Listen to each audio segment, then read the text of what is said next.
So, what are the best TVs for Black Friday? We're approaching rapidly, and I know a lot of people want to know, so I'm just going to dive right in. Smack like on this video, subscribe for real, genuine content, and let's dive right in. So, the first TV I'm going to start with will be $500, $499. You do have an awesome pick with the Hisense U7N. It gives you beautiful colors. You have a color management system that's really great, and deep black levels. You really won't need much more if that's all you're after. However, if you want that, like, next level brightness, you can only go to the TCL Q7M. That TV is going to be a king of kings from build quality. The reflection handling's pretty good, motion's really good. It's just got it all, right? A subwoofer, a backlit remote. I mean, you really don't go wrong with that TV. It needs some work with calibration, but again, if you join my community of VIP members, you'll get the settings that I made for $5 and you'll be like on your way to happiness. Now, aside from that, those really are the two I would recommend. Hisense U7, TCL Q7M. There is no other option. I don't recommend any other brand, so if I didn't mention them, I don't recommend them. Now, outside of that, let's say we go up a little bit in price, maybe like the $899 price point. Look no further than the TCL QM8 and Hisense U8. Those two are going to be what I would recommend, similarly to the U7 and the QM7.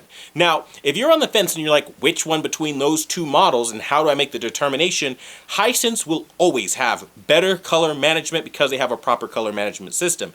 And you get way better colors. Contrast typically is a little higher on Hisense as well in terms of perceptibility because, again, the colors aren't overly bright, leading to less contrast and things like that. And they're not targeting that much of the over brightening that TCL targets. So, again, you can get a little bit more in the way of more refined colors.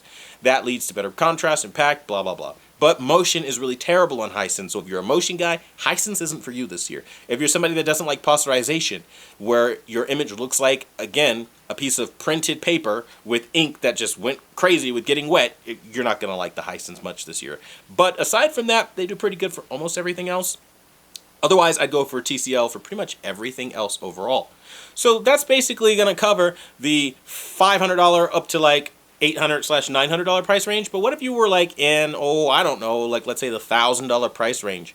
I mean, the results are going to kind of hold through pretty similarly across the board. I don't really recommend any other TV outside of that until you start stepping up until the next price range, which would be, again, the $14.99 price range and things of that nature, to which I'd say go without a shadow of a doubt for a QD OLED. The S90D, period, done.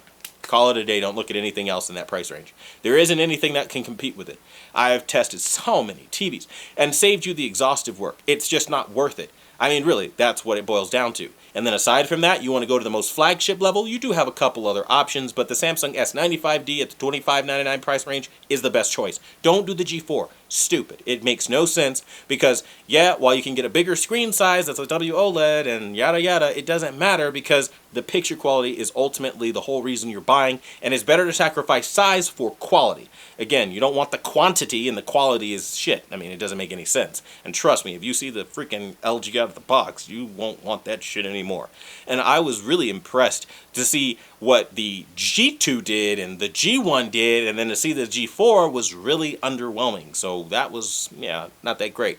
But Samsung is making strides where they are, even though they did have a dirty, controversy with the matte finish screen this year. It's still alright. You can still buy it because, as you've seen, against glossy screens from the likes of LG to Sony to everybody, it kicked all kinds of ass. So you can't even hold that against them anymore.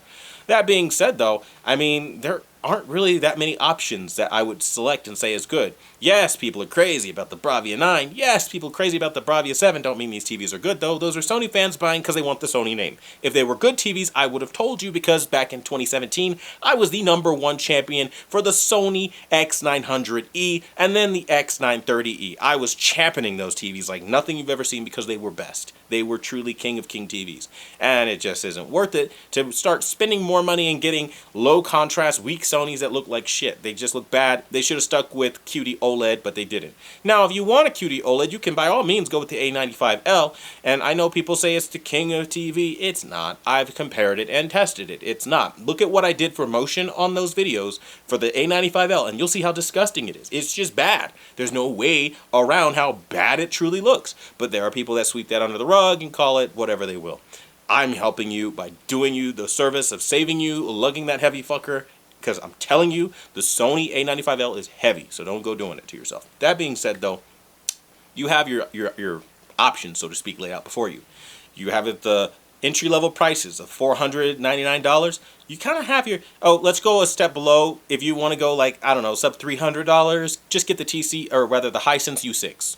So you have the Hisense U6, you have the TCL QM7, you have the Hisense U7, any one of those two you win. Next tier up, you have the Hisense U8N, and you have the TCL Q8, and then in the next tier up from that, then you have the S90D in a category all by itself, and then above that, the S95D in a category all by itself, with a special notation that if you really were a Sony fan, then I guess go with the A95L, because it does have the most beautiful three-dimensionality I've ever seen in HDR, but that's where it kind of stops. Past that, not really much to offer. And then aside from that, you really don't have any other great TV choices. What are you going to get? An LG C4? An LG B4? Like, they're jerk-off TVs. They don't mean anything. Yeah, sure, you can get a big TV and it gives you inky deep black levels and it's OLED. Colors are shit. Colors are dated and you're overpaying for it. Just find the oldest freaking OLED you can find. It was WOLED 2, and this being brighter, I have proven, is not always better, as the C1 continues to kick all kinds of ass with all of these new models that LG makes, proving that newer isn't always better. See, I'm not one of those YouTubers that just tell you that. I show you with my old OLED, my old LG. And the message is simply this: don't get oversold in the hype of Black Friday, and you'll be alright. But those are the TVs I recommend. Outside of that, I really don't see anything having any true potential.